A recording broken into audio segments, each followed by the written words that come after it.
Electricast. USAA knows dynamic duos can save the day, like superheroes and sidekicks or auto and home insurance. With USAA, you can bundle your auto and home and save up to 10%. Learn more and get a quote at usaa.com/bundle. Restrictions apply.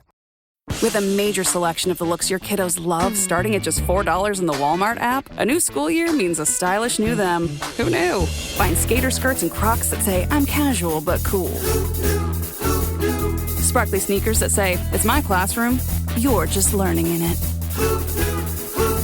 And preppy polos that say, I'm the teacher's pet, even if they're mommy's menace at home. Find their favorite styles starting at just $4 in the app. The Walmart you thought you knew is now new. Hold on to your butts. We are changing the course of history as we see it. That is what Wesley demands. Now this affects Iris. Iris, where are you? What you feel only matters to you. I do not entertain hypotheticals. The world as it is vexing enough. Iris, I have a tip for you. Don't take drugs! Or Whatever Movies with Wesley and Iris. What up and welcome to Or Whatever Movies. I'm your co-host Iris and I'm here with my older brother, Wesley. Today we're talking a movie from 2004, Primer. An official fan request from my friend Max. The opening scenes hurt the movie with their complexity, and this is how real people talk, and they're doing actual things, and this is how they stumble upon what they stumble upon. It's so confusing, it actually hurts the narrative. Okay. No? Oh, you loved Primer. Hurts the narrative. The opening scene did what opening scenes should do, and that is set the tone for the entire film. Well, those scenes in their irrelevance definitely set the tone for Primer. Good job, Shane Carruth. Boy, does this guy love film. And boy, did he put a lot into Primer. Years. By himself, composing music, laboriously editing, compositing the single FX shot, re-recording dialogue because almost none of it was usable, his own money, his parents providing food, his brother standing in, his dad doing the clapper thing, borrowing friends' trucks and stuff. Yeah.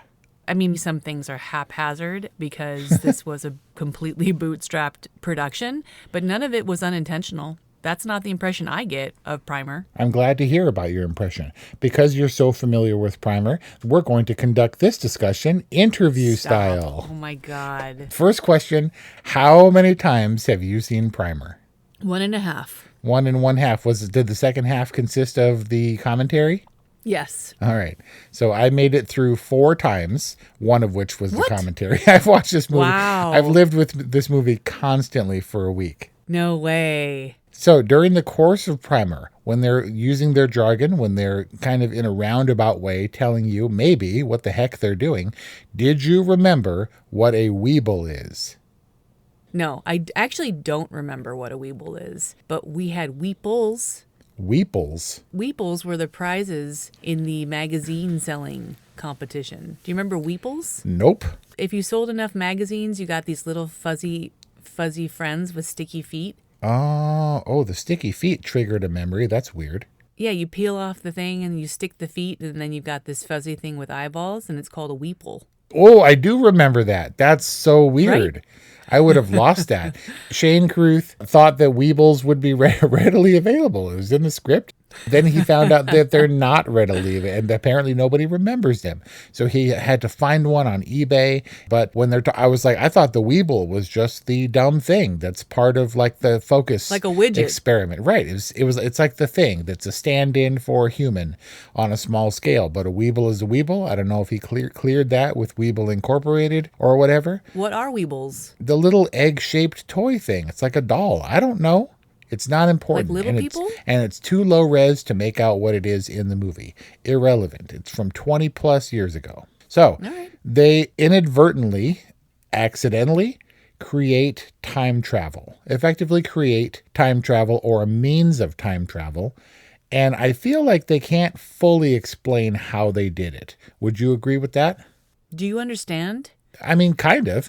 My understanding is that once the people ensconced in the hotel room finally emerge when they decide it's safe, they have to get to the box in order to begin the time travel backwards, right? So those people effectively disappear into time travel or into the past because their replacements continue on with the day and kind of take the place of those originals. Do they? It seems like that they're the ones who move forward. There are 2 versions, but it's recursive, and only one version continues on. Hey, that's my And word. that's not the version that goes into the hotel room. Well, what version are they seeing come out of the hotel room? The first time that Abe is trying to explain to Aaron what's happening, what version of Abe are they seeing coming out of the hotel room or the warehouse or wherever it was? That is the Abe who is about to go in and turn on the machines. So the Abe that's effectively about to go away, go back in time and be replaced? Eventually, who will after he goes to the hotel room. But we can't do this. We can't. There's no way. We're going to get it wrong. The 4 people who have seen this and are listening to this are going to come for us. The question was, if they inadvertently create time and they can't fully explain it, is that a cheat for time travel movies? I would argue Primer is not a time travel movie. I think that's the strength on which it was recommended to me. I like time travel movies, I put forward, and he said, have you seen Primer? And by him and he, you mean Max, who I'm assuming is a fan of Primer? Is a fan, yeah. If I were subjected to Primer as a mystery movie, I'd be like, wow. And then I would never think about it again. Primer is definitely a movie for smart people who have a tendency towards obsession. It seems like a great movie for smart people to obsess about. Shane has said on a number of occasions that his favorite movies are the ones where you get a basic framework for the story the first time you watch it, and then you go back and re-examine. And every time you watch it, you get more. But that's kind of a bold assumption. Some people get into filmmaking and they make Memento, and then they go on to produce and direct Academy Award-winning films like Oppenheimer. And then others make Primer and then go on to compose. I don't watch $7,000 indie movies unless they're recommended. Because there's a whole world of much larger, much better constructed. I mean, this is like constructed. Yeah. Do you go to SoundCloud and get your music from aspiring rappers? No, you listen to stuff with good production value that has something that catches your ear or some maybe occasionally on a strong recommendation. Good films typically have high production value, but high production value doesn't mean good film. I have no problem with Primer's production value. In fact, it's pretty admirable what Shane Carruth did. My problem with Primer is what you mentioned before, the rewatchability or the need to rewatch this. Who has time for Primer? Look, how many movies have we reviewed that have been 3 hours long? Primer, a lean 1 hour and 17 minutes. As it should be. Every one of them feeling like an eternity. Stop. No, it's really not bad, but I confess, Max, don't really understand Primer. And I'm hoping that, Wes, you're going to illuminate some of this for me. Oh my God. Is it necessary? Primer is unique in my movie watching experience because I watched this movie. I was like, oh, it's short. I paid really close attention. Like I propped my eyes open with toothpicks. I cupped my ears and I was like, let's go. We're going. I'm going to get Primer. And partway through Primer, Kelly Ray was like, oh, I get it. I must confess I got very little. And why this is significant is that we stopped Primer, took a deep breath, and then started Primer again. And I watched it all the way through. Back to back, twice in a row. And wow. Kelly and I was asking Kelly a question like, are they creating? So it's motherboards first, right? And then they're trying to degrade gravity. And she's like, I don't know. So the thing, it seems to, is it a perpetual motion machine? Is it, they're talking about the effectiveness of the battery, right? It's drawing all this energy, but it's not using the battery. And she's like, I don't know. And I was like, so the guy who was originally the investor is the guy following them who has a beard now, right? That's what's her name's dad. And she's like, I don't know. And so we finished the movie, and then I immediately started again, and she got up and took her phone and left. And I was like, I'm just kidding. watched it very closely, twice in a row, took multiple notes, neither of which led to anything. Kelly's biggest contribution to Primer, which I thought was very interesting, was, do you think there's relevance to Aaron and Abe, AB and AA in the lead characters' names? That reminds me of the Key and Peele sketch where he's like, "Hey, Aaron." Yeah, calling out in the classroom. I saw that. Is there significance? They're talking about the Weeble, A to B, A to A, and jumping out at a certain point, but the Weeble is stupid. Aaron has 2 A's in his name, and Abe's is AB in his name. Okay. Is that intentional? Sure. To no end. That's the end of that.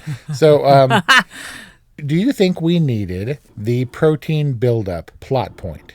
Aspergillosis. It's a fungus protein film that the Weeble was accumulating at an accelerated rate. Sure makes them seem smart. And they got to introduce a new character.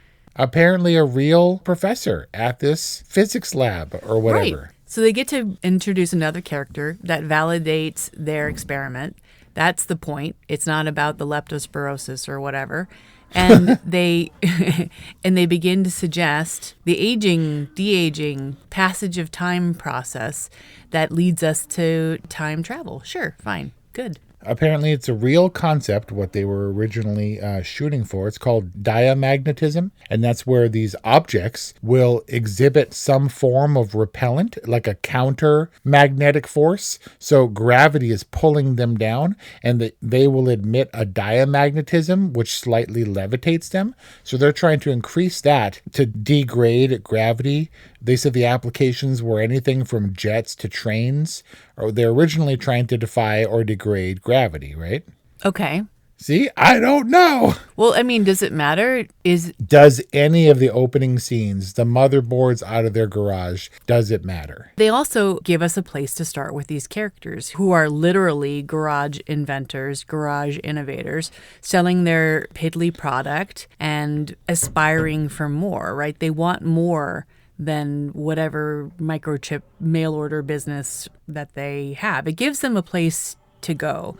I understand that they don't really even realize that they're working toward time travel. The mold is an important step in that. How they evolve the machine from that to time travel, kind of confusing, but we get there. And then they start time traveling, which I don't completely understand. And the only thing that really bumps for me in all of these leaps is, are we with the primary Abe and Aaron's the whole time? Or are we sometimes with the clones? I can absolutely at least answer that question unequivocally no. We are definitely not with the original, unless it's all original, unless, of course, they're the only Abe and Aaron, and then they just fold back on themselves so there are other iterations, but it's all still them.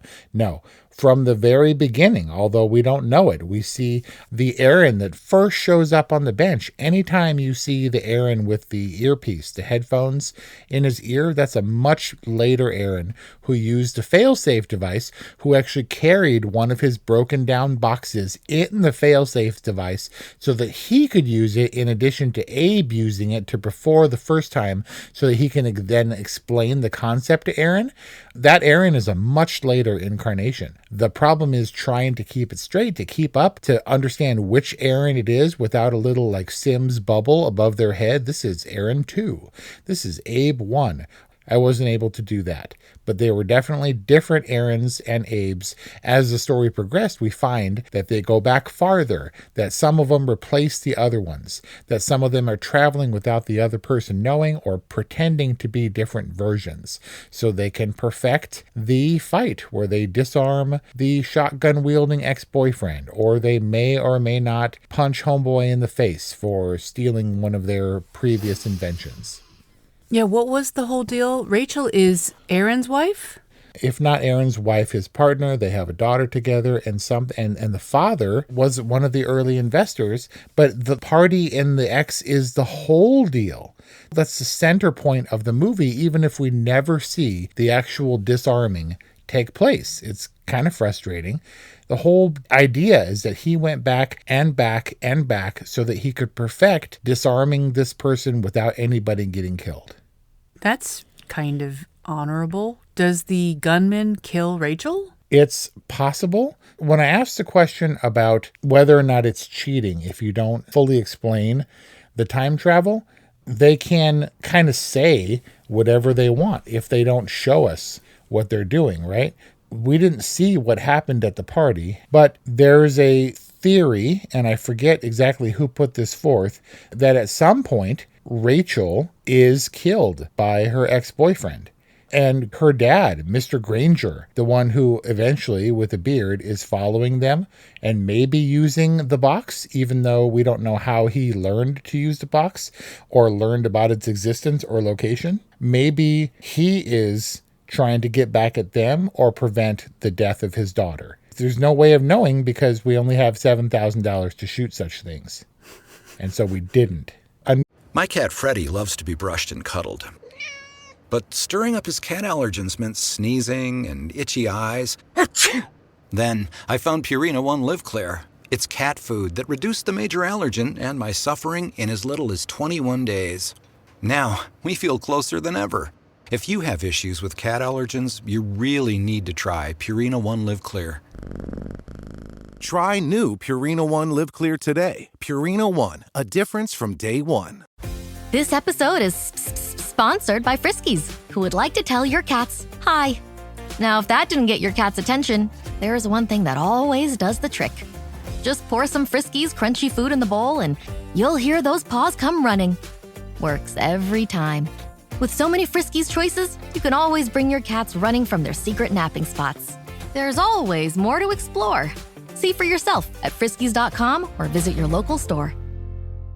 Another source I read that drove me crazy, and I was like, we have to talk about this right now because I was so annoyed. Supposedly, when asked why Granger was following them and why he had a beard and what the reasons were for him being collapsed behind the car, behind the house, when Aaron goes to confront him, Shane Carruth was like, I'm not really sure.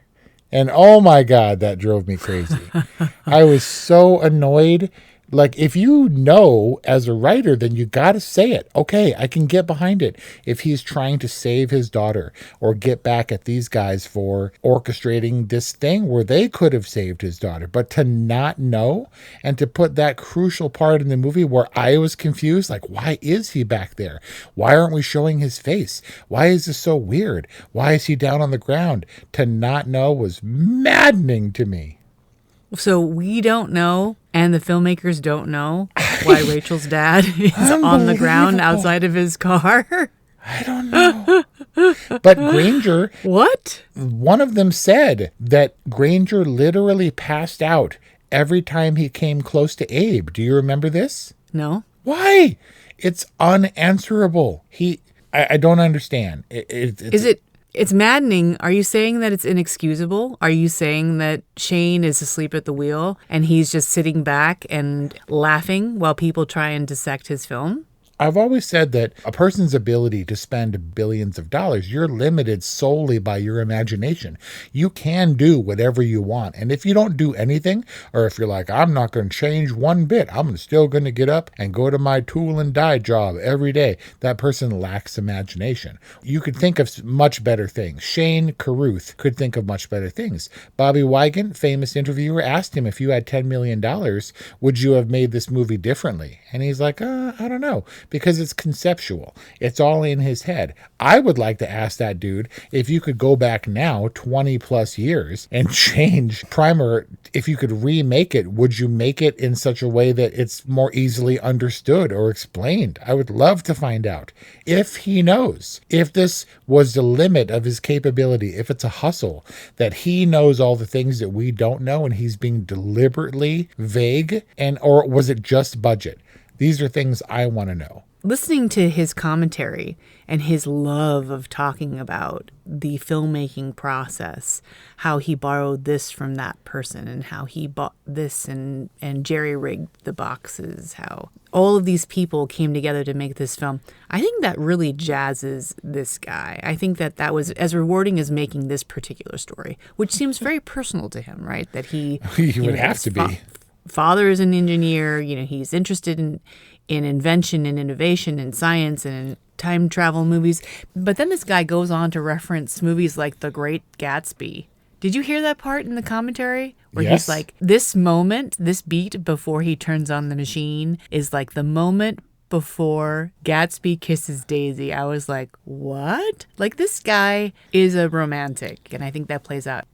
Man. Do fans feel that way, though? Or are fans really only interested in dissecting, color coding, and making explainer videos about the story itself? In my opinion, Max is not a disingenuous guy, and he's also not a pretentious guy. But I don't claim to be smart enough to understand this movie. Not the first time, not the fourth time. I still don't understand this movie. I'm not sure it's possible. I don't. That's the thing. It doesn't sound like you're intended to understand it, and it doesn't sound like you can understand it. It's because the mystery is more just getting at a feeling. Now, that feeling is probably very subjective, but I think in service to the story that Shane Carruth wants to tell, which is the arc of the character where these two guys end the film breaking up, not trusting each other to protect this thing that they've created. He tries to make it a character film. The plot on IMDb says 4 friends, fledgling entrepreneurs, which really just becomes 2 friends, knowing that there's something bigger and more innovative than the different error-checking devices they've built, wrestle over their new invention. The problem is that summary doesn't have one more sentence. It needs one more sentence for Primer to have a resolution. They wrestle over it, they disagree, and then that's kind of it. And it leaves me feeling like in Primer, nothing happens. Oh man, this movie where everything happens, where in order to justify a movie so much that you're spending $7,000 to get this movie made by any means, taking up years of your life, something should happen. Something should happen, even if they don't understand it fully, even if we don't fully understand it. I get it. They're working in the blind, as I think you do with all innovation. If it's never been done before, you got to do it. And there's a lot of mystery around everything that you're doing. But for a movie, which is typically storyboarded and planned to the last shot for effectiveness, especially when you're trying to create a movie on the cheap like this, they only did a couple of takes at most for the entirety of the movie. It's crazy. At one point, there was continuity stuff, and they shot it again because they couldn't be sure, because they didn't have video playback on the rented camera from 20 years ago, the ultra low. They didn't know what they were doing with the sound. It's all messed up. The ADR has the echo of his apartment that doesn't match the settings and all this crazy stuff. Boy. I guess maybe it's a character piece, but out of necessity. It makes me wonder, if he had an unlimited budget, how would he have hopefully more effectively told this story? It would have been wasted on him. I think that he wouldn't have known what to do with it. This was such a learning experience for him and these filmmakers, some of whom weren't even filmmakers or aspiring filmmakers. Okay, so are you going to watch Primer again? Not if I don't have to. Sorry, Shane. Sorry, Max. So this relies upon the rewatch. Do you remember the I Love Lucy episode where they're taking a break from marriage, and so Lucy bunks with Ethel, and Fred and Ricky bunk together? And they're like, what do we do tonight? We go to the club. We watch. Oh, I'm not going to the club again. What do you want to go see a movie? Oh, we've seen all the movies. And Lucy says, Ethel, no offense, but I'm sick of the sight of your face. And by the third time, I don't ever want to see Aaron or Abe's stupid face again. It's such poor quality, and the wife is talking over what you think is important dialogue. I'm like, wait, what were they saying? And then I realized I didn't care, and I was sick of looking at them, and I don't ever want to watch this movie, and I want to record this podcast episode so I don't have to think about Primer for the next. Let my reincarnated version watch Primer again and hash it out more. Sorry, Shane Carruth. You have to watch Upstream Color, which is the only other feature he made, and report back, because I'll be damned. I put a lot of time into Primer, and now I'm all done. What I take from this conversation is a little bit of admiration, not only for your commitment to Primer, to what I assume making this discussion as fruitful as potentially possible, but also your willingness to just say that Primer kind of sucks. Like, I just admire that you're like, nah, I'm done with Primer. No, look, I put in my effort, and at some point, it's just, this is the problem. It's not enjoyable. Name one scene where you're like, that was awesome. Nothing. Paid close attention. I understand that what they're doing is not frame dragging. It's not wormhole matching. But what is it? They didn't say. It's supposed to be real dialogue where it's indirect. You know, let's go get a steak. I'm not paying for a steak. Yeah, but we could get tacos on the way, or we could get a steak. And he's like, it's stable. Aaron, it's stable. And then Aaron doesn't say anything. And I get it. I'm fine. It's fine. I'm okay. Okay. It's too much. It's too much for me to give it a fifth watch and this much attention. I'm just going to point out that you said that there was nothing quotable about Primer, and then you immediately went to the possibly most quotable moment of the entire movie. That's it? Well, because I understood what they were talking about. I understood that Aaron was cautiously celebratory about their invention, and Aaron is the mastermind here, right? Aaron is, I don't know how far Aaron goes in advance, but Aaron is the one who is kind of controlling this situation, right? Abe discovers it, kind of, but then Aaron actually puts it to use. Abe seems like he's not mercenary, but you were talking about imagination, right? And if you had all the money in the world and you went to work every day, that means you don't have imagination. If you have a time machine at your fingertips and you play safe stocks day after day, like, that's a guy with not a lot of imagination. And maybe Aaron's a little hemmed in, but he wants to use what is at his disposal. He wants to apply a little bit more utility. And is that bad? Is he being irresponsible? Is he defying the laws of the space-time continuum? Does he hear Doc Brown in his mind saying, like, don't screw it up? I think Abe is. Aaron is a little bit too far gone. He's building another version somewhere else in a Spanish-speaking country, I think, at the end. He's directing them to build a big box when he disappears. Abe, if anyone, is the cautious one. He, in secret, created the failsafe machine so that he could go back and prevent them from time traveling if it gets out of hand. Aaron is the rogue one who is superseding him. He has another box where he can use this oxygen, use the drugs to keep him under for days. That'll take him back to Monday morning before they ever turn on the box and get into the box in the first place. And he can sedate himself, and Aaron in the meantime is punching himself in the face and locking himself in the attic with the rats and stuff. So Aaron is the one who goes rogue, and Abe has to go back even before then and try to stop all of it. It doesn't end up working, and Aaron is off on his own. Don't come back, Abe says, but he goes and he's creating another machine. So if anything, Abe is the most cautious one, the most responsible one. It's just this thing they've literally created this thing that got beyond their control. Is there a way to understand it? Are smart people right to spend their time trying to break down Primer? Where I got lost was the fact that if it's so deep and if it's meaningful and thus will add meaning to my life, I felt like it wasn't worth the effort. People are like, oh, it's about the moral implications within recursive causality. Shut up. I want to be entertained. What's the cardinal sin, Iris? What's the cardinal rule of movie making? Don't confuse your audience. There's no way that anyone, Max included, even the smartest of people, saw this movie and weren't confused on at least some level, necessitating further rewatches. I'm that dude 99.99% of the time. And then every once in a while, I'm like, all right, I've had enough. I gave Primer its due attention, and now we're talking about it, and then I'm closing the book on Primer. I'm giving Primer a new ratings classification. Tell me. I'm giving this movie an, I don't know. Ask me if I liked Primer. Did you like Primer? I don't know. Ask me what it's about. Hey, do you know what Primer's about? I don't know. Who got gassed when Abe? Abe gassed Abe. Abe 4 or 5 gassed Abe 1 so that Abe 1 wouldn't get up that morning and turn on the machines for time travel.